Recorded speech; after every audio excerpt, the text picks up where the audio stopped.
Ko kore ke hu whanga moa henga hi tala whatapu kotoa pe ku wha o atu pe mei heni. Pa behe whoki ngahi tala malu e whanua ke ata mo e whainga maari e koe ni ke o atu ai o mo polokalama whakawi ke koia ko e whafangu o SAIONE. Whakatawanga be ka inga o kuongo le rei ato e polokalama koe ni ke te kumotolu ki apina. Pe o atu e taitari rei ke te kumotolu kotoa pe ku mo ilotoni. Ke tau kamata whakataha i he polokalama koe ni whafango SAIONE. Pe he whaku taitari rei mo kumotolu kotoa pe e te motoku mamata. I he polokalama koe ni i he taimi te mo whainga maari ai. I he houani whaka o whiwhia ki taitari rei. E whaiwhikau ki Sene Australia, whaiwhikau Salesi Vaka. Malo e tau mau e ahoni e whaiwhikau pe ko whamalo atu i whainga maari e koe ni. Ku lawa ke whawhainga maari e ke hoko atu e tau polokalama whakawike ko e whafangu o SAIONE. Pa ko ilo pia kulahi ngahi ngawha ngā wepe me Australia na ngahi whatongia ke heke. Pia ko kai ngāre e te au na ke whaha mai hui ko o si te ki fufu oloa i he ngahi hotere ko ngā au e whahoko ki ho apinofo anga. Ka ku whatanga pia kule rei whaiwhikau e ngahi mea kotoa pepe me hena. Pia kai ki ngā tai ko whatawange pe o ku kai ke mou te lo maki ko tui ku mou la ale rei ai pe whaiwhikau. A koe mea whawhia fia. Whewhe hake whaiwhikau pa whewhe hake a Sene Australia ki he houani. Ia, malo pito e solo pia ko lau ai whainga maari e koe ni i he taki polokalama ko ke whakata mai ko hi ko e tāpua kia ka te au ko no hinga ke he hoko e ta polokalama e solo koe whonuani o ku mau koe mau toi whoki peki he whakapere pela e solo. Pea ki lahi uha mai he mea aia na e kamata uha aia ane fiafi o toi hoko mai ai pongpongin. Pea kulotonga mau toi whoki peki he vai. Pea ka neongo ia koe ngahi i whāriunga ia o natula. Pea o tau whakawhetai he o tau tui koe opa koe lelei taha o kune omi mātau tolo. Koe. Hange be koe mea ko ke whaapea ki ai e solo. Ko hui o ku hange o ki putu ho mauloma ki. Pea kapau o ku putu po hoko. Mahalo ko ha tokanga lahi mai e kika ki mautolu. Ke whamaa ki mautolu e solo. Pea kapau ko ha tāpuaki. Mahalo tau uha he mea koe ia. Kia ki mātou kai ke koe o tua aia ku kai ke ta ilo ki ai ka koe whamiri lelei pe ai whamiri koe ho tere ta tau pe eni na tahiki ai he ui ko si aia o tatonu solo ke mau ose a honi na ku lawe i atu i he ta polokalama ko si mau ose a taha aia pe nai whetutak mai ai inchiua ke mau toi hoko atu e toi foi wike e wha aia o mau fia solo ko uhi ko kai ke mau hiki me hotere ke hotere da mone lau a potu a vava o fere a notere Fere a notere e tapua ke a honi solo ko mau wongo i ku mau malu mai a pe i he hotere pe taha he ko mau fo i he hiki whakama o popo hiki da ko ni ko toi whakalolo a pe ki mau tole hotere ta tau me Aia ko kes hotel kon I Liverpool. Pia o kuhinga foki e mau heni ke mau ofi atu ki uta ko hi ke fa moko puna ke hono ave ki na tolke ako lelei be family pia o kulangi popo uri kawanga anatola I fonualahi e solo. Koi. Koe mona pito e whawhikau pa koutui koe tāpuaki. Nengo peta u whawhakarea koe lo maki ka tāpuaki mau he kontineni tie e tāpuaki mea koe uha lo vai he taun koe ngā kweke mouto e whihanghangai pa moe awhi. Whaalahi whoki he whatala noa ki ai. Ahi taulahi koe whakairiwhi au pita ngai whuvela hoko I he ngahi wao tā koe nei Australia.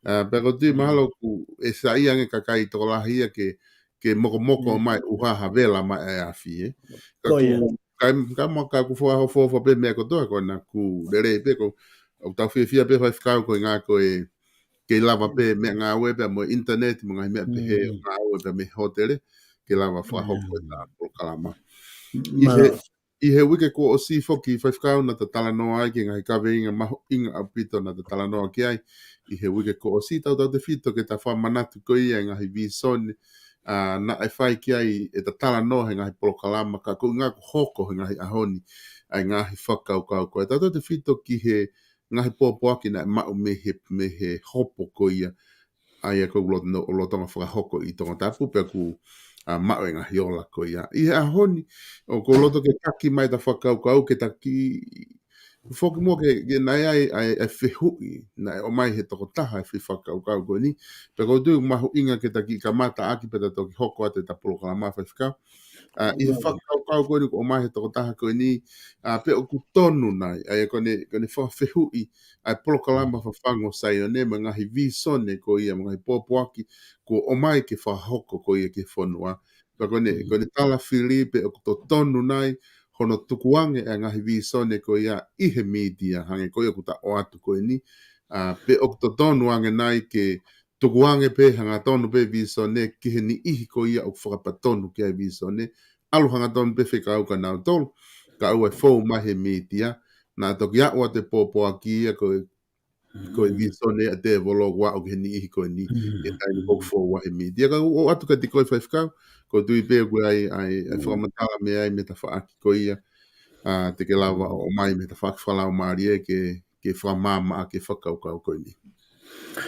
Io, malo bito solo pa ko whawhetai ki he lau maari mao ni ko e whehui ai tō taha ko ia na e whau mai I he wiko o si pia ko lawe I pe whoki solo na kai ke mao hata whainga maari ke tāri ai whehui ai tō taha ko meni ko e ni pia o ko whamalo lahi ke tō taha o na e ana ai whehui. He o ku whehui ai matapure solo I he wā e tohi tapu pia mwe mau whakaha. Kui. Ka pau mea pango pepe o whanongo ai tō taha koe ni ke whakamatala ka koe uhi o mahino ka te au ai uhinga o e whehui. He koe whehui koe o kune whai o kuiai e mooni lahi au pito ai. Kui. Ko hono uhinga he koe tohi tapu o na e uhinga ai leo whakapalofita ko hono uhinga koe lea whakahanga tonu pe ke toko taha ke alo whakahae whekau. Pea koe uhinga ia e tuunga whakapalofita pea koe uhinga whoke leo whakapalofita koe kuri ko pe koe ne hanga ka lou I anga hala. Whakatoka ngā iange solo I mahu inga o I tangata palofita. Pea koe hange hakuri kōku o kune hanga ka loi o kunofo pe palofita ia o whakaongo ki he leo e o tua ke o mai ai mea ai whekau o ku hou hau ai o tua kono kakai. Tau sio ke pere ngesi ho tau wā mo o tua e solo. Pea ko leo whakapalofita o whakapatonu pe ia ke toko taha o nā.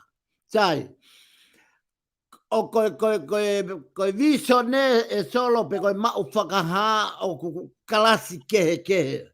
Mea pango ko hinga hei kai ke tau lava whakamau I aki a hafo I whaunga pe e taha. Hange pe koe ni, koe whakamau I mahaki na e whai e sisu, na e whai e sisu e ne whakamau I mahaki he whaunga kehe. Na ia e kui na e wholofola pe ia ke a pe a. Na ia ai kui hupanga whakatapu pe a tapuange pe a moe o pe, kono inga ke si whanau o nau mo ua ai, o na ngawe a ke si su na ne hanga o ta ha mei perepela o ne hanga o wari a ke fofonga o e tokotaha ko ia pe na ne pe a ofo pe a ai. Na e ala pe a si su o tapua ki pe a lotu pe a. O ku pehe ma tope ma u whakaha e solo. Koe ma u whakaha o ku kehe hono whaunga. O ku ai e whakaha hingoa. Paka pau o ku whakaha mai ke tala mai hingoa, pehe e au e whekau I hono puake hingoa. Ka pau e whakaha mai o tua ko te vita, Pau pe atu au ia, koe na e mau mai e whakaha me o tua ki a mea. Pau hanga pe au o tō maha fo I nauna ke whetongi aki. Hange koe rea koe na whai, hange koe ni ko haku pehe. Solo. Koe hae mea koe. Pakapai kai te ngau e aki solo, te ngau aki fo I whetongi nauna. Koe. Alu, koe hae mea koe. Ai aku hanga he koe o whetongi ho hingoa. Pea koe mau whakaha o ku kehe hono. O ku ai e mau whakaha o ku kai o mihingoa ia e lau maari e. O ku nehanga e ia o mai e fo I whakatātā he mea kehe ka e uhinga. Tohi whakaha mahino le rei ai. Tohi whakaha. He koe tohi whakaha koe visone. A sione I he motu maka I pāti mosi.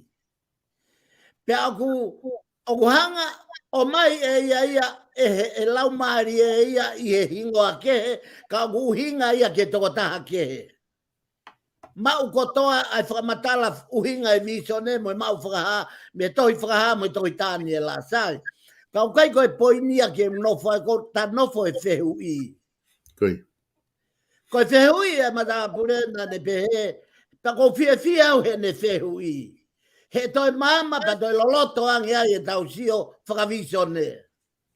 Ko hono inga he nai ai, koe visone koe tapuange pia mo e ope na ku tauhanga tā palasia sia kautaki, ka oku hinga e hono whakamatala I he visone, pia o hatu e hingoa, he koe lea pia na e o mai he mau whakaha. O mai pia koe te vita, pia kua pau, hei kai tike toi pe atu koe ko mea pe. Hei kai tike hanga koe toi whakatātā I ha hingoa kehe. Ka pau koe sione ave sione ke au ki ai. Pia ka pau koe te vita ave te hingoa ke au ki ai. O ka pau koe whekau ia ko mai me lau maari e. Sai, koe mea ene o kui koe mio I. Ai ka o ku fasi pia mate whakaholo ai kau. Toko lahe o pito solo ai kau ui ia. I he mea koe mau whakaha. Ke ilo ho nau toanga, kake nau lava na tolo pua ki hingoa. Hange koe ni, ko tapu pepea mo ene a fio koe uhi. O ki kai ko ngau e aki ko lea ta tuku hifo ai ta matui, ka koe kuhanga whakatātā I ai koe maa lunga tahaia. Ka paurewa oku o mai e whekau ko King Tupo Wono. Hei kai te toi alua toa o tala whakatātā I e tui.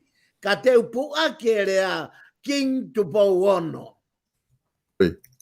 Ko hono hinga, he kui kai koe foi message, pe koe foi whekau ia ke whakatātā I ki a Tupo Wono, ka koe foi whekau hanga tonu, straight, go through to the name, same name. Ko hai e hingoa ko ia, ave hanga tonu ki ai. He koe whekau ai o tua kia King Tupo Wono.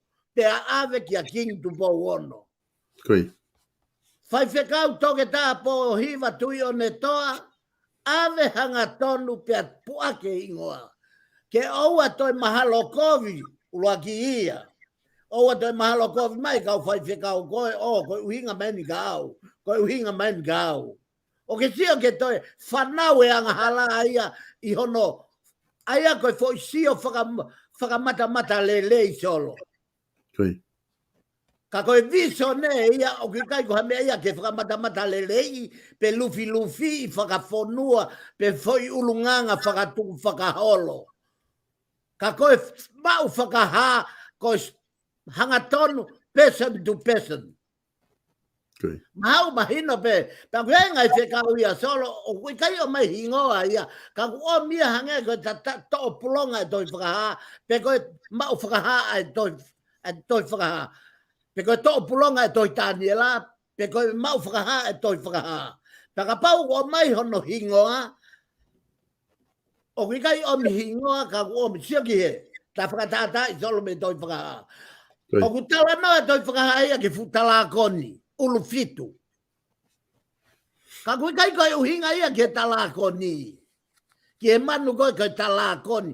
Ka ku uhinga ai tala koni, futala koni, e me tupu hake, o ku uhinga ia ki e system kone a te volo, ane ukulolo tonga, longa a vete a mamani he ahoni. Sio koe futala koni ia. Koi. Ma pe solo uhinga e talano, e ku whakamama o fai. Sai, hange koe ni tafoke toi tapu. Ka pau e kehe toi a kaupalo fita, pe mo e tohi ai toi fuakawa motua mo tohi fuaka fo ko tu ni ko e ki ai ka pai fe paki ai fuaka motua mo fuaka fo ta ko fuaka ton ko ka fuaka ton toi tapu owa te ke ngawe ake ko toi fuaka motua ka ngawe ko fuaka fo ta ka pau fe paki fuaka fo mo sisu tu ko fuaka fo fai lawa sisu. Paka pau fe pake lawa sisu mo lawa ai lau mari ko o tua ene lau mari he ahoni tau whakatata fe a me a sisu ka tau ngawe ake lau mari he ko o tua ia o ku iloto ia te tau tolu he ahoni ko sisu nai person ke he ia person ke he au i he pekia sisu pe haere sisu ka o mai no lau mari o fao iau pe gurea lau mare ko ya ai o tua ko ya ai lau mare o si su gurea ia iau o kai ke toi fare ia me a person ke pe ko a persona ke ka fare e lau mare o konjenisi ma pe mahino pe solo Mahino pita. Mahino pita fai whakau. Ko tui mahalo fai whakau o ku mahino a pita tari koe ni ko ki hanga o mai. Pea ku tau whatangange pe unga pe tari koe mo mahino lelei. Ki whakatala noa koe na e whai he taha koe ni he polokalama koe wiko osi. Hange koe na ke whakaha mai whai whakau ta whinga pe whoke taim la he polokalama kotoa pe ke ta tala noa mo ihi koe a kuna whakatala noa mai i he polokalama koe ngā ke lava pe ke ta ukau ngā tala noa mo ki nao tolu ka pau kua whehui. Pea ka pau kua ha tānaki kuna o mai o ta whinga pe ke ta tala noa ke. Ka te ta hoko atu whai whakau ai polokalama ko tu mahino apito ai fatala no ko o mai ki no tukuange ko ia whekau i he mitia. Ko taha whuke ngahi ka veinga na ta toloi mai me he ngahi wiki ko ni e ua pe tolu ko osi o mai peke he wiki ko osi na ta toloi ai whakaukau ko ia ko ngahi anga hala ko hanga o ne hanga uri e tau paanga ai whanua he. Ku na ta tala noa tau ke ngahi anga hala ko ni kana te ke ta tala noa ki he anga hala ko ia whakahoko i he pere paanga pe ko tui pe mahalo te ke lot whi maari pe ke ta a uarewa ki ai i he ahoni i whainga maari e koe ni pe te tuku atu ke te koe whaifkau. Malo bito solo pe o kou whakawhitai ko hi ko ki whainga maari ke whakakato e ta polokalama e wiku o si whok mako weekend e ua e ta toloi e talu pe me e ta whakahoko ko ia ai paanga uri mo e paanga maa. Ai taimi ko o ku tau uri ia e paanga mana tui ko i misi o tui o ku I he lai paanga. Peko I misi o tu I o ku maa oni ai o ku maa oni ai tu I. Ko hana uhinga e solo he ku kei lau maari e fo I tuku whonua. Na e whai e tu pou ulua ki. Pe hange pe koe tala loto e kau whai whekau toko lahi mo ki nau tolu e kau karistiane I he media, pe mo e televisione, pe mo e Facebook, mo interneti, mo hapua. A e nau tokoni ki he whonua, koe ofa whonua. Koe taimi koe o tauhanga whakawhai ke he ia e ofa, koe taimi au whakatu tāmaki ai solo. He koe ngai whakauhinga e ofa ia, koe fu matu aki whakatupu hou hau moni aki he otua. Ka o koe e whaahinga, whoaki pia mo whainga ofa o tau whai, o tokanga mai toi tapu ke tau mui ofi ai, molo mui va e ai, yangi mui ki ai, rea aki. Pia ko uhinga ia o ta hoko atuai I ahoni, he whahinga ngā hala koe ni koe pere paanga. He kukau eni I he whahinga keimi, pe koe whahinga peti whakakai, o ku ne hanga o uri e paanga e whonua. E solo na iai e kusio a kuia ki ai. E kusio ki he hange ka te awa fuholo, pia aku I he mahina ko o sibe eni, kada e tupu ene ai kai ke talawe I foki solo ko hinga ko lahi e ta lere I he POLOKALAMA o ta mo alua I pe taua osi e taimi, pia ka te ufoki ki ai kono inga he sio ko ni, ko fuka kai ko ni o kai ko hange hakalapu ko hange be hakalapu kavatonga ka sio ko whakakulupu ya ko sio ke fuka kai o kai ke whanonga ka tala noa ko foi le o pe o wonga mai ko pe ko peti he funga peti aia ko peti I he funga o peti aia o peti ake taha afe pe peti ake ai taha mano sai. Koe whakakau solo ki he whainga ngā hala koe ni na e osi tālanga I ai tonga a e whakakau ke whakotu e kasino I tonga. Pea whare pe kua mo ui mai pea whakawhaku longo aia o tau tui pe na e kai hei ilo. Mahalo pe na kai ke pasi pea me he whare area pe koe haa. Ke whakatu ai kasino I tonga. O kai ke ta ilo ki ai. Ka koe anga pe e ta whakakau atu ki he ene I hono tipeiti I lahi pea malona pe koe ia o puri o ngoto o kai ke toi haa mai. Ka o whakatoka nga I he whonua o tonga lere pe kasino ia kausia I nai tonga he taimini. Ka nau whakalere ake whaunga koni koe pere paanga ai nai haa he kumitone. E solo koe pere paanga o whai kausia ina kono uri e paanga o I misi o tuk whanua ki langi. He neonga o ku alu e paanga ia o nofo e pange pa tau tukata tolo o mai ka o ku vilo e paanga ia e fu misini o uri ai paanga o I misi o ene afio. E solo ko I misi o tua o ku kei lau maari le lei pia e tae ngata. Ko I misi e tuku whanua na whai he tamatu I e tu paulua ki o ku kei lau maari le lei pia o ku he kai lava ia o tamatei e pā ngangalo taimi o kei maui e foi komnani te ia ko ia. Ko palo pore mako hi ko e tau wainga aki he tau tangata o tau uri e tau tolu pe tau hanga e tau tolu whakatau I misi e tuk whanua.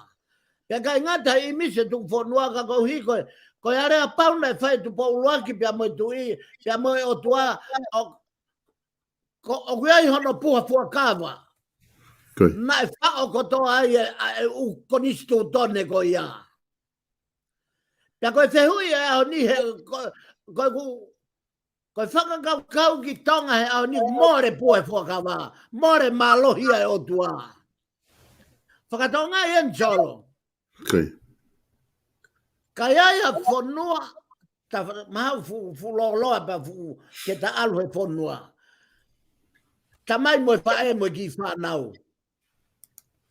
O no wange ta sio he imisko ia. Ka longa ha family, i he tamai pe mo whae mo vae whanau, o tapa tolpe, ko triangle pe, ko tamai whae whanau. Pea ka pau o kui kai momoko e nau no fo. O kui ai whehalaki o kuhoko i loto. Ka pau kai ko whehalaki a tamai, ko whehalaki ai waifi. Ka pau kai ko whehalaki ai waifi, ko whehalaki ai whanau. O ke whamon kia solo. Koi. O kui me aia o kuhinga e momoko. Aia ke ta uhinga e ta whoki ke whamiri ke māmango fua e whakaukau ki tonga. Koe maui, koe whanua, pia moe tuk whanua, koe tui, hau eki moe kakai. Pea koe palporema koe ulonga ai a tonga he au ni o kai mea whehalaki. O kai mea whehalaki me toi tapu solo. Koi. He koe toi tapu ia o tala noa merino ia. Ka ke whakatonga ngā iange, sai. Koe whai trai e kolo koe ni o whia mau i ke tahanga ta tolo fua vai. Ke ta tahanga ta tolo saveai. Ke ilo pe ko whea ia e tapa mau. Ko whea tapa o whehalaki. O kuhala me foi triangle, me foi tapa e tui, mono whare, pe koe tapa e hou e ki, mo e kau no pere, pe koe tapa e kakai. Se koe foi tapa e au tolpe. O kai ke wha, tolpe, tui, hou e ki, kakai. Longa a pe, talo e me longa a me ane whea. Aia koe me longa a na wei pahe mea koe ni. Pe he whae e taha tau whoki ke tuku whanua. Pe he ta whae ke taha tau kaka he stepo e whakalaka he politikare. Ko hana uhinga. O nau o mai e nau poini ko inga koe vahe tau koe ata ki tua mo e hafua ngai mea koe ia. Solo kui kai koe poini ia. O kai koe poini e tuku whanua. Pa kui kai koe poini ai politikare. Ko e uho toi tapuia ko e ofa foaki merino. Ko fia mau e ngai tapa ia e tolu ko e ni ke tuku hifo aho nau poto. Ka tau foki ke toi tapu solo. Ka tau merino. O ke ilo solo whaka merino he kai whai he whare are mo e paremia. Mari. E tapu pia mo ene a fio he kai ke lava ia whai whaka merino. O ke ilo whaka merino koe o tua. Koe hinga ia kuki ai koe halaini ke merino. Koe tau tari halaia ko toa pehe ao e o tua. Whakatomala, whakaifuefu. Pia tau kore whakamore. Koe halaia, kai ke toi moui mai e pala ae tui. Kai ke toi moui mai e pala ae ho e gimo e kau no pere. Kai ke toi moui mai mo e pala ae kakai. Koe hinga ia fute pehe kakai he aoni. Koe kakai ia kuhangeki na toria fuka. Tuku nau toa fukapakuka. Whakatonga e nau longa a koe ha poini ia. Koe poini e mau me toi tapu. Pea koe hinga ia ta tala no ai he umea koe ni. Koe paanga uri katoa koe ni. O si whariki aki a tonga. Pea koe paanga koe toa pia tau kore ki muri. Pea o ato e ofa me mamani. Fua te pangaia he ne maa, fao e tau tolu ke fukapa perepela, pake ne fao pe koe ki ai perepela e pangoia. He koe haa no uhinga. Ko no uhinga he koe tuu koe a siaina hi tonga, o si kava e kau siaina i a tonga. Whakakau whakakom news. Plani whakakom news. Business whakakom news. Tui o tua whakakom news. Pea koe arat ko toa pea e paangaia ki tonga, ula ki vainga whakaperepela e kau siaina. E os ka ia pa tau toka atu lewa tau tolo o mai e imisi. Whaka o tua o king tu pau no i he kovna nite mo o tua o spere pela lai paangaya. Pe au lahi ngai mea ia kune hanga uri e paanga tonga. Solo whakatonga ngai iange mea koe ni. Koe pere paanga kona u koe kau seina. O ke ngai api au sentai. O ke ila toko naki mo sapa te kona waho pere paanga ia. Aho lotu ia tonga, aho pere paanga ia kau seina. O ke ngai api aku amalu maolunga au pito ki tonga. O te kai ke wau ki tonga. Ka koe kore me mau whakaha ke kau polisi. Mo wau whakasia ngai api koe ku au ki olunga. Hoko ake a kapa ki olunga pia loka madapa pia tuu ai. Ko ngai api koe au senda ai pere paanga e tonak mo sapat. Sai. O kai ngai whainga ta alahi. Oi kau karistiane. Tau te pito ke kainga tonga. O nau ngawe ake kasino. O kumi paanga mea rihe mea ofa misnare. O nau ngawe ake pingo. O nau ngawe ake pet lova hosi. Katoa ngai pet whakakai koe ni. Hala ata ke mau hano tapua ke lotu. Koe hinga yang mo vete behe lotu. Mo e tui e kainga tonga. Ka koe ila tonga koe kakai tui malohi mon. Koe. Ka koe hala koe nai taki mai ai he kau mua ki. O whakaata e panga uri ke hou ki he lotu. Koe ai ni tau whakapere pelai. Au kai ke te whanua e longa alahi taha. Hange koe ni koe ngai mea koe ni uhoko koe pingo. Koe hange koe mea koe ni ukui. Koe o ku whai koe tatongi tupe. Moe umea koe ia. Whakamore at kaki mau tolu. O ku mau ai ho mau ui. Ka koe rea me mau whakaha. Panga uri. Paanga kune hanga lo maki e whanua. Paanga kune hanga whakaau hai masiwa. Ai paanga koe paanga tatong tupe. Kono whakamau i ai mooni moi loi koe mea ia whare hopo tolo. Ta tala me tau e whakaha. Pe koe uhinga ia ta lave he ahoni. Ki he ngahi alunga e paanga o whakatupu he manu. O kika ke mau ai ha tāpua kia me he o tua tolo. Ali. Kau ki whakafoke at solo. Ma lo pito whaifikau o ku whamawhana pito ai whanongo ki tala noa pia koutui o ku whoke manatu e toko lahi whaifikau ki he tuunga koe ia o ku ke whatala noa ai ki he kausia i nā i tonga pia mangahi uesia tamaki o ku tu ulu ki e whanua i he ngahi tala whaha koe mangahi visone ko ke tala noa ki ai. Koe taha whugeni ai palo pare malahi e ni whaifikau ai pere paanga. Aia o ku pehe whoke ngai whakamatala ko o mai pe mei tonga koe taimi o ku nau whatahataha ai unau hau mangahi paanga me ngahi business o ku nau whakahoko i tonga o whakahoko ake pere paanga. Pe koe be meni ihi o kakai tonga ku nau kau atu ki he ngahi pere ko ni ka koe pere ko ni whai ia he kai ngā sea ina ko ngā ku lahe nau paanga ku nau tana ki tonga pe nau toki whai ake nau wa inga ko ni whaifkau koe tuunga ni koe pōpōa ki e ni ko lava whakahoko he ahoni pe aku tatui e au e pōpōa ki ko ia ke he taha kotoa pe ku whanongo ki ai i he hoko atu ko ia o e whakau kau whaifkau ki he pere paanga mo paanga uri o te ai ha whahinga whamatala ki ai pe ku tuku ai hangai pe ko ngai whikau ke he ko e au pe a whikau ko mea ia kumaho inga. Ia solo malo o pito ko hi o tatui solo ki he anga hala ko ni o ku kai ke ia ko o ku hanga ia halu o ta ia no takere. Koi. Ko hono hinga he ko anga hala he ko hono keri ni anga hala he fonua. Koi. Pea he kai ke tau to neongo nai se ke hake mai. Pe tu uta mai kau si ai nai ki tonga na o si lere pe ai pere paanga ai tonga. Koi.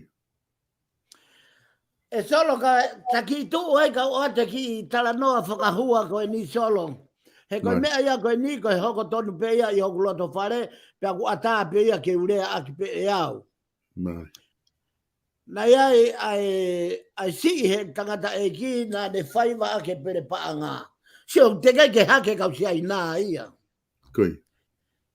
Tēnā ko kau pere ko ni ko kau pere I loa I nia na ia kau tama ia pe me fua a motu ko kolonga ko ni utaua ko kanok pol kau tama me hihifo.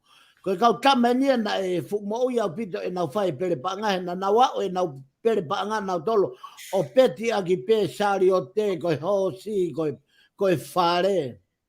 Koi. Tēnā ko pere ko ni na whaiange ki fua a motu ke api ai toko ua pe o e tangata iki. Na lere pere ia ko ni na wike kakato e taha solo. Lere aho, lere po uri, lere aho, lere po uri. Koi. Nā e kawai ai modua kone uhinga e talanoa. Nā e kamata e ne pere ko ne tuku atu ai e ne ukoloa ko e whala, ko e fihu, ko e hapua, ko e ngatu. Alo atu e pereo osi mai aho, aloha ke langi peti o pereo, aloha ke o peti iai hosi, alumwe sariote, pia koe whanga osi ke whare piriki o tiana. Koi. More moe whare piriki, more moe whare. Pia koe aho koe, te koe ne whiu koe ta utu ko os ko toi koloaia. Pia koe ne tu koe ke alu, na ne mahana e afuia ai matapu. Pa ne vete ia no ko fu, ko lahi ko e more, pe mo hau ko e puputu u, ya vete ia no sonte, ka e ta utu falani loto pe ia he pere. E solo ke ilo ne tu ko he ose e pere ke alu, pe rie ko fu ia ka toha ke holo anga e api o riho no mape a hukitu. Ko pe he ato e kau pere, ei, matapure, tuku mai holo anga ka ki hao to ato hosote. O tōku whakatoka ngai he matapure, ta koe na e kona ia. O ke siang he whakatu tāma ki o manu. Pea kou whaingo fua peke, whai tala noa ko uhihe ko hoku loto whare. Ka koe uhinga e solo, koe huka ne kau siaina, o ku ilonga penga hi papu ia heni I Australiani, o ku lata e kau siaina. O ku au e nau whamore nau tōku lau kilu pe ia po. Koi. Koe tuunga ia ku taki atu e he kau siaina, ai foi kaweinga ko ia o kamata ene veteki tonga. Ko kamata ke whanau ia I tonga, ai pere panga. Ka koe uhi, koe whanau tama ia ai kasino. Koi. Pakapai kai tau whenga ke tonga ko uhi ke malui whewheka pere panga he taimini tonga. Te tau au tau tolu ke whanau tama o e kasino. Pea I kai ko uhinga ia, mei he konitu tone, kai uhinga ia, ko e tau, kake toi ia tau iwi e tau tolu. Pure I tau tolu kau siai napa nau whakahu e kasino tonga. Pea uhinga pe, tala noa ki ai, hange ko e pere paanga, ko e peti lova hose, ko e ngahi nau ene e foa ki. O uhinga ai e mo ui e siasi, mo ui e tuk whanua, mo ui e lotu. E solo I loa tonga ia I he tui whakalotu. Koi. I loa ia tonga I mamani katoa. He koe taipepe ia o Isleria tonga. Ko tonga ko Isleria I Pasifiki. Ka kuke ilo e whainga taa o e aho ni solo. Koi. Ko e whainga taa e aho ni ko hui he ku tau mea tau a mamani ka tau mua ngutu ki tau tolu. Ko tau mea ku whaiko e wherea aki. Koi. E solo. Ma mao au pito ia me toi tapu. Ka pau tau whenga ke merina tonga, whakasi si e tau lea ki he kakai. Koe mahu inga e lotu ke uilo I pe e au. Koi. Koe kuilo pe e kuangahala, koe kuilo pe e kuwai, koe ne kamata ia ke mafola atu ai ma oni. Koe fu tanunga anga hala koe ni o tanu he whanua. O fuka te fito ia e interneti pa mo Facebooka. Solo, ia e taimi lahi. tapuange pe mo yo pe tapuange me lau mare ma ni mo si kau ma on me kau takilot o nau toto ivi hono malanga I e fola ko hika o atu hanga tonu e whakakau koen mo te kau koen o to tonu koia pe o ngutu kape ho whanga whakatapu pe to tonu ke whaka ehi pe me Facebook ra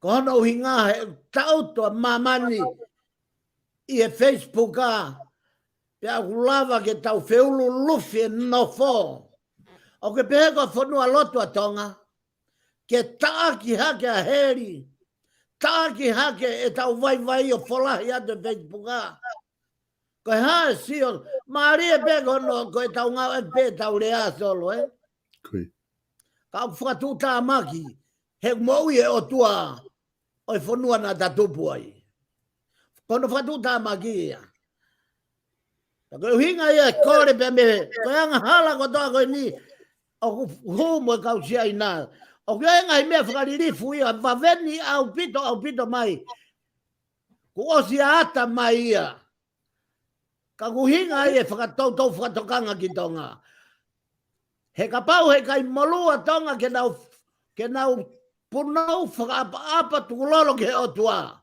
he kono mo ni solo o ku kailanga ki he kau ma oni kau mea ke ta polokalama pe o ku asi me ngai polokalama mitia a kau ma oni naurea ki tonga pa ku ke sio ke fea o au taki ngai lau maari o kau ma oni ke naurea ki tonga he kui kai koe o whai au tua ki mai he ta whake tu whanua ma mao au pito ia o kuna hanga na tolo tuk pirisone o tua ka naurea. Ka ilo e solo o mahu inga o e ahonia ke tu whakataha solo. Ko mea pe tahu ilo ai a tonga solo. Ka pau ko e ta polokalama whakao sieni he mea. Ko mea pe tahu ilo ai a tonga. O ku ilo ai a tonga e whai tuk whanua na e whai tu polu aki.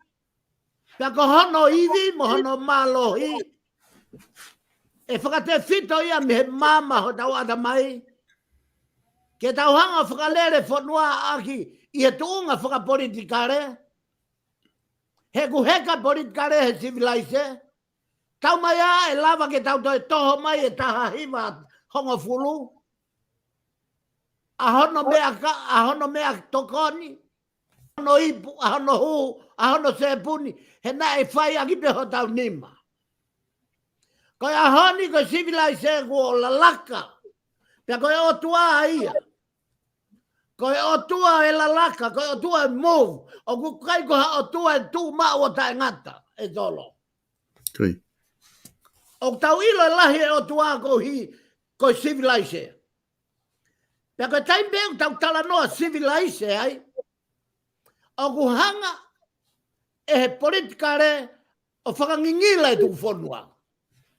Ka kui kai ke hanga he politikare o tanu e tu whanua. Pegu mele I alua tu kai whamatala he ta polokalama pe ko he mama o apolo. Mahina pito whakau. Ko lota peke o atu mo e whanki tānaki koe nuku o mai mihe kāinga. Koe ngā ke kau atu pehe ta polokalama. Koe whakau kau nuku o mai he toko taha koe ni. Ai o kune o mai whakau kau koe ni ke hulu I atu. Ke hu mai te mokalati ko kamata anga I e longo a. Pe kai te osi. Ai longo a ia. E waibe me whanki whakau kau ke o atu whaangataha I pe e whaiwhakau pa ki toki whawhoki atu kia te koe.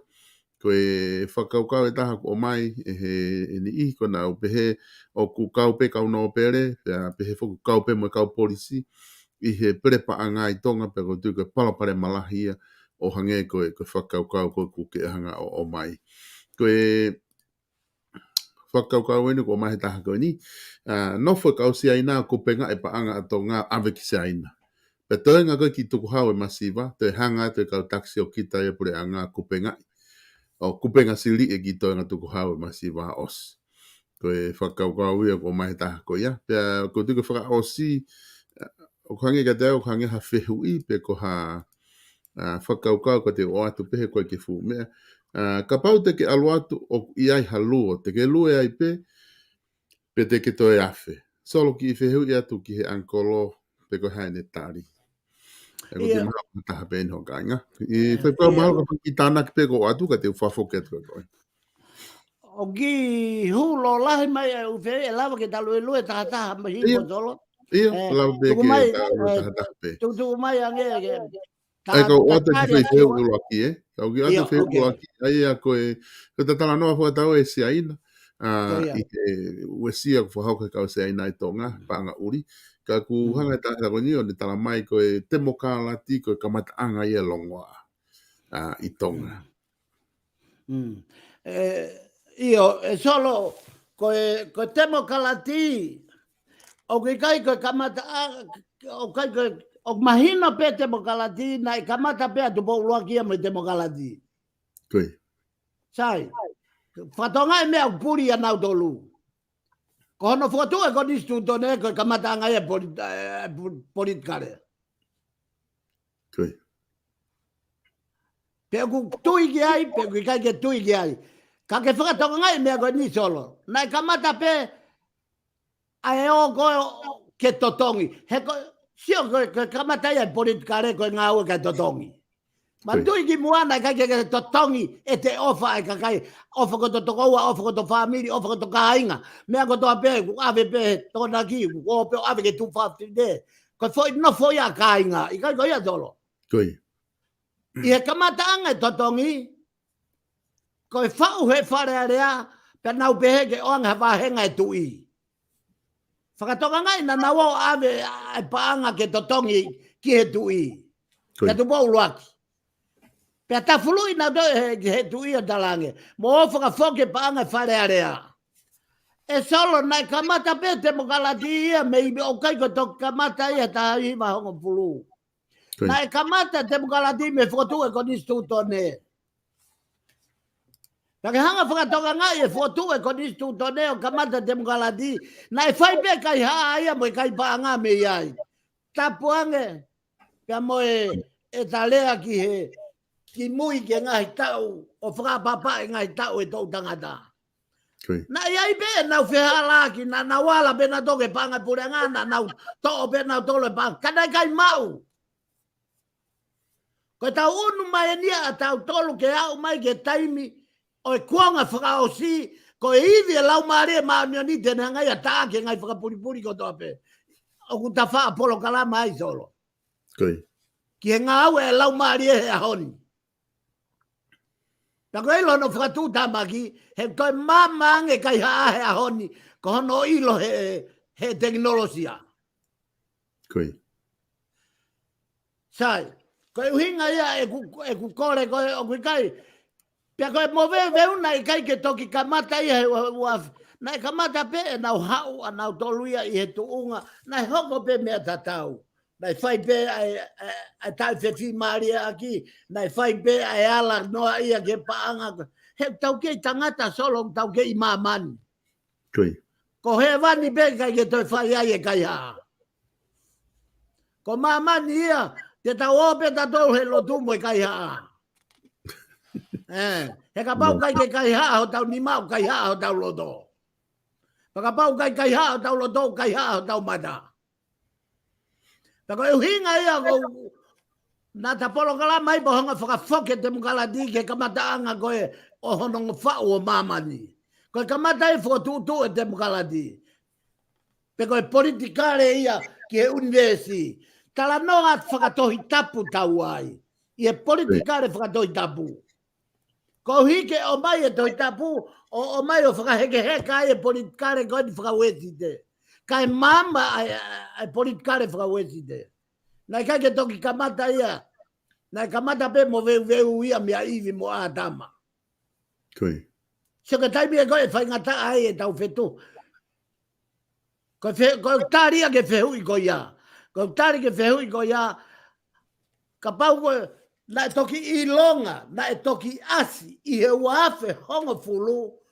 ai pulonga peia o mo veu mo tai mau me he kamata anga e fa o konitu tone kana kono mo ni na ka ke ilo kana ka ke a usia ko hi he na masiva I ngai me ngau e whakateknolosia ka koe a honi hange to pe a mamani ko teknolosia pe mo o tua I langi ko lau mare ma ni o ku kai to lava ke toi haki yang hala ta hono fuke e lau mari ma ni a ko tari be ya ki fe ui ko ya tolo ko ha ai Ko whakaukau ia taha o mahe taha koe ni, ai koe ne pehe pe ana ia o ku ave he kau si aina ia ai paanga tonga ki si aina, he. Au nau whaheka na tolo ave ki ai. Ka pakotoe ngā rewa whanga rewa he kau taki ia, taksi o kita I he pure a ngā kupenga siri. Ai toe ngā koe ia. e solo o ko famalo ke fehu I ko na o tau lau mari ta tau ai o mahino au pita fehu I ko na ko me ai ko palpare mai atonga I he ahoni ko palpare ma tonga he ahoni he ku ko de to lahi anga ka sia nai tonga ko de lahi anga ia ko kaka anga ia ai more tau panga ki sia ina ko hana winga ko hu mai ko business o vilo na panga na tolu ia o alu ia ki sia ina Toi. Pe kui kai ko tonga pe solo ko mea ko o tau ko mea ko o mama ka tau dolu ko ha ke tau ki paanga a tonga ai masiva ai tu hausia mo tau tu hau ko mea ta tau o hoko I aslerian monusila ko lahi taha paanga aslerian monusila ko alu ki siaina Koi. ko hana uhinga ko koloa ko o fetong paanga alu tu paanga ka hau koloa Pake silke fahinga poto ko ya o talanoa ke tohitani la vahewa talanoa ai ke fahinga poto ko ya o kuonga frausi ko umea fio aione aya ko uhinga ke puranga siaina e tukulala mama nia ki siaina ka kuhanga ko ere ko Donald Trump ki Amerika Hange ko lea ko a Donald Trump ki Amerika. Fie mau a Amerika ke tu pe Amerika ngā wei pe ai Amerika mo paanga pe Amerika ke mo ui pe Amerika I Amerika. Pa ko hinga ia solo o mooni au pito ia. Ka kapau ko tāna ki pe a million pe a ko hinga ia ko Hawaii si aina he ahoni. He unau tāna ki o kai ko tonga pe Tāna ki me ngai whanua tu maari o hawen ke masiva na hanga whakamaha mo tau tolu ai masiva. Mo oni au pito ai foi whehui ia. Ka koe tau whehui. Ka paurewa kui whea o tua. Kui whea tau lotu. Kui whea tau whakaukau lelei. Ke tau hanga whakaukau i o kui kai ke tau moui tau tolu I he koloa mo paanga asi aina. Tau moui tau tolu I he o tuapa mo hono whanua mo ene whakatupu. Mo mea kotoa pena ne whakafonua kia tonga. Ka koe uhi whoko tau he, koe tau whia mau e paanga, koe uhinga ia kua huu ai tau kupu whakauha koe ni ki tonga. E solo kui ai tuunga whakatutama ki tonga ia, vave mai kosi mawhoa e ata ia, ke mama mai e whoi whakauha koe ia, e whaia e sia ina I tonga. Pea kumone e whehu ia koe nāgu. Whakaofa ki tau tolu ia. Koe tau whakaukau koe ni ke tau polokalama koe hange koe kia no iwi, koe kia no malo. Kau tau whakaamu ke whanaunga mai e pure angari. Ke ngahi lea me ngahi malae keke, malae lotu, malae kau palau whesa, malae kau ata mai mama whakaako, kau tōke tā, kau whaiwhekau, kau piso peke. Kua o atu e nau wharei. Whanua seke monu ia tonga. He kukai ke reo whakapalofita peha taha. Nai lea haga tong tā ana puroka, nai lea mai a paini maf. Me he katolika. Nai lea mai ai polo pe me pentecosi na lea mai e kau ma oni he fonua whakatokanga ki tonga ko e toi tapu e o whakakoia te mehanga whakamao popo e fonua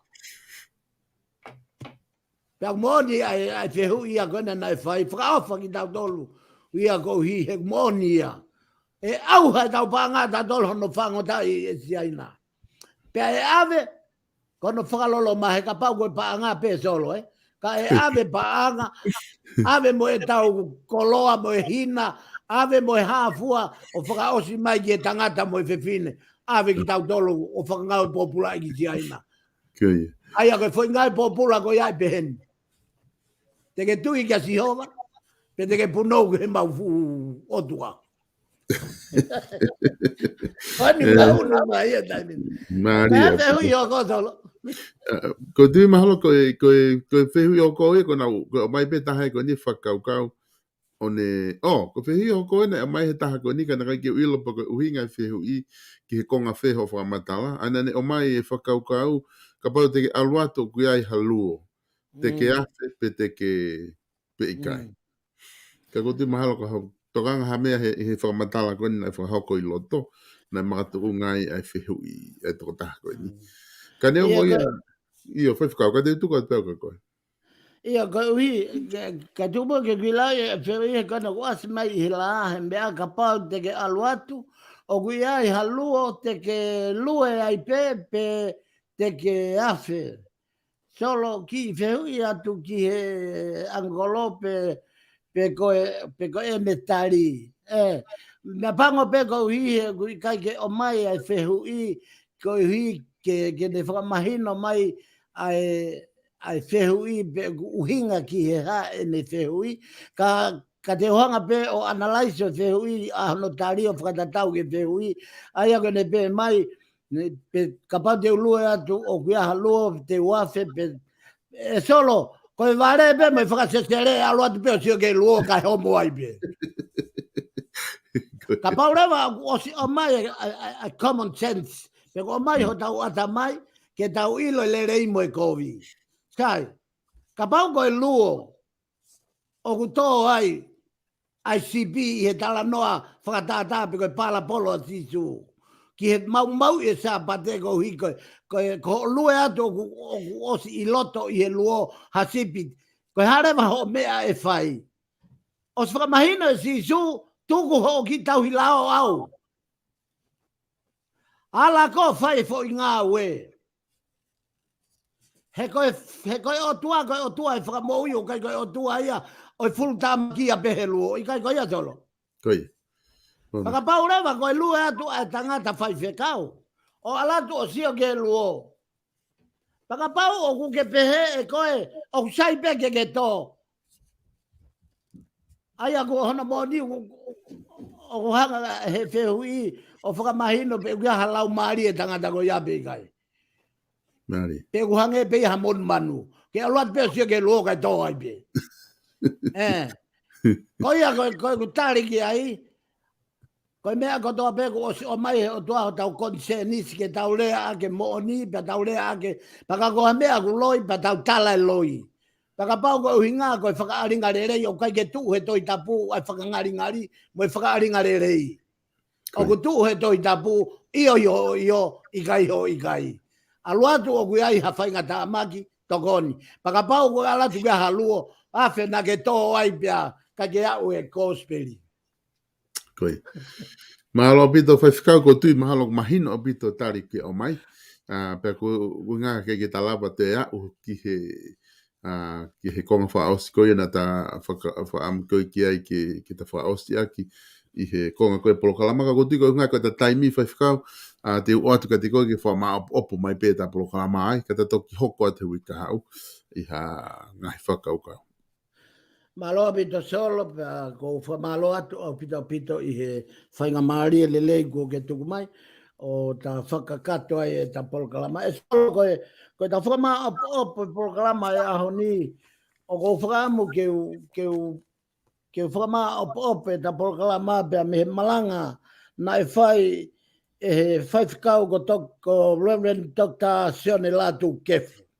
Koe. Te koe malanga e tangata e whai whekauni na e whai I fisi. Koia na e I he taimi na e whai whekau na e whai whekau pure ako ai. I he api ako tohi tapu koe na I fisi. Pea whiunga ia mo e hoko e tau fitu noa o e tau fitu noa koia o e tangata tau fitu ngā fulu o ladu se kamses mala. Pena e whakawhei mai ai pia mo e whanau ako ke na o mai o pena e malanga ai e tangata e whaiwhikau koe ni a whaiwhikau tokta sione ladu kefu I e sa me ua tolu pia koe ves whara. Na e pehe ai he whaiwhikau io neongo e te alupe I he te rea ku malu aki ai a mate. E gai te umana wahe ki a kovi he kokoe o kuma wheo hi. Ko si o toko mo a kau kune whakawhia maari e iau. Na ia e uhinga na whakamamafa ai tangata e whaiwhikau ni solo e ne malangai ai tangata koia taki koia ofisi ko ladu se kamses mala. I hono tau fitungo fulu. Pane hanga rewa whakatatai koe hala ia o kamses mala. Na e fau mai he hala whaingata. He koe same ua tolu koe same whakatau sipi ia. Pea koe ne whakatatai tau sipi na e whai e te vita ki a latu kamses mala. I he ne tau hia fisi mo ngai whanua kau ngā api o Pasifiki. Hange tofo sa meni ha same whakatau sipi, hange tofo ai lea mo e whakaloto lahi ai sa meni ko e uhinga ke ngai whainga taa au hoko I e whai wholau I oseni. E taimi wake fua ai hangai piau whaka o ke lome kina o Havaka pia mbovete ai o ne hanga whakapongi ai hafu kakai. O pehe tofu e same koe ni. I e whakatata koe a sioni latu kefu. O pehe rewa e sioni latu kefu. Na e pehe ai fatu e same e te vita. Ki he kaupe au koia o e vaitafe o soatani. Ki he taimi na e lome kina ai a siso. I hono e taimi na lome ki nai hono baptaiso ma oni o e alo e otua. Pe hangeha kaupe au o kune na e teu ke loma ki ha mo ui ka kua hoko mai e fu kaupe au ke kaufa ki ai ha mo ui. Maria bita ai malanga na fai he tangata ai fai whekau. Ne hanga whakatata e tere au malu aki ai o mate ki e hala ki fai toka. Koe taimi o tau whanonga ai he teitei ke more ai tau mo ui. Pa kua mata ke ha mai e ngai kaupo uri o e whanonga anga. I he ongo, I he sio, I he ongo, I he ngai me mipa sino e tangata kua maluaki mai a mate. Ka kohono tapu aki he tau mai au to'o ai e tau tui o tua, e tau falala o tua. Pene hanga rewa ngau e aki e solo. Ai foi lea koe ni te umana wahe ki he kovi, he ko koe o kuma whiohi. Ko si o toko mo a kauna o kune whakawhia maari e iau. Koe ongo mea ngau e ena na e tō ai whakamamafa e malanga ai tō ke tā. Na e malanga whakamamafa ki he whatongia whakatauhi o kamses mala o ne pehe na ne whakatau wangai a matau mo hema. Nā ne mau ai toko pia ne mau pia moe akau. He koe toko ko se pita, pe koe toko ko se pita ia ki he haatu i. O kai ke ave no ai toko ki a taha ka koha tauhi be, oha ka kai pe koha whakasipi. Pia ku oange rewa mawhai e toko ki ai. He koe toko o ku kātoi ai ngahi iwi whakamo ui kotoa pe. Ai toko. O ku iai e whakatataha i. O kui ai e ne whakatontonu. O kui ai malu I mo ui. i he toko. Pea koe toko ko ia whai whakamau. He koe mea ko toa pe e lea ki ai e tui e tene tuhu aki, tene lea aki, tene whatatai aki, a hono toko. Koe uhinga ia e toko ki a kamses mala i he malanga e whai whekau. Pea koe a kau, koe mea ngau e pe koe mea tā mate, koe mea tau ia o i kuonga mua. Nai ka kia mea whana, nai ka kia i ngā hau, nai ka kia mea. Ka koe nau mea tā mate koe a kau. Nei au mai ke kuonga tu paulo aki na ngau ea ke pōwai. Ka koe hui koe kuonga ki mua i he tala noa e tohi sa me ua tolu a stevita na e hoko a kau koe nau mea tau ia. Ke nau tā ia, ke nau whauha aki, ke nau hanga. O whawhepaki ia ke o nau whiri. Koe ngau ea ke a kau. Ka koe hui ngai e pe he tangata ik whai whekau kamses mala. Kua hoko tau whitunga whulu hea honi. Pea kua ke hoko, kua hui atu ai whatongia o e sepita whakatau i kakai. Pea kua hui atu ho malui me moui ai whonua. Ka kua ke hoko koe tau lelei. Koe lea ia o e malanga mo i whakamaa pope a honi. Solo ko tonga, koe whakaamu ia ki tonga. O ki kai hato e tau lelei ki tonga. Ka koe hui, koe tau omia si hova.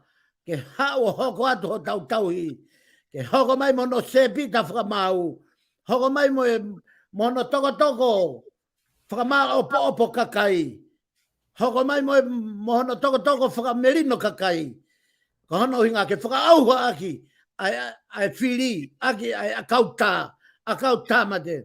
Ka hui ke tamte e whiri ko toa pei tonga. Kai whakamoui. A tau tolu koe kāinga tonga. Ke tau hoko ai koe amanak lelei ki he pure anga o toa solo. Koe whakaospe ia ai ki Polokalama me whakamaa opo e ta Polokalama ai whakaamu. Ke hoko mua e Polokalama koe ni ke tau whakamerino. Ke tau tukuange, tuku tau atai nai. Kai unu mai ngai pat ko toa pe. Ai tu. Unu mai ai patoa. Unu mai ai pare mia ka no pere. Tapia mo ene a fiopia mo hono whare. Ke tau hangataha o whai ha whadomala, whakai fuefu, kore whakamore. Kai hoko e whonua, ke toi hoko mai ai sepita taki o sihova, o taki ai whonua. Ka tau amanak lelei ki e tau whonua, o i whanonga o tau whai. Malo ke katoa beia ki Polokalama e whiawhini, o whamalo lahi atu ke Vibon Media, ka maa whoke tamai o eki kuto o whafongai, ai whakahoko whekau pia mehe o pē, tua eki o whatu. Malo apito whaiwhikau, pau whamalo lahi atu i he lava ko ia e ta Polokalama, whafango SAIONE ki hoatani, whamalo lahi atu i kau whanongo, i ho mo mui mai he Polokalama, pehe ngahi tānaki ko toa pē ko mo whahoko, o lava ke ausia ai e whaasinga Polokalama ko ia ki huikeni, te whoki mai pē he taim tatau, e wiki ka hau, ke ma whahoko atu e tau Polokalama ko ia whafango SAIONE, ka mo mea.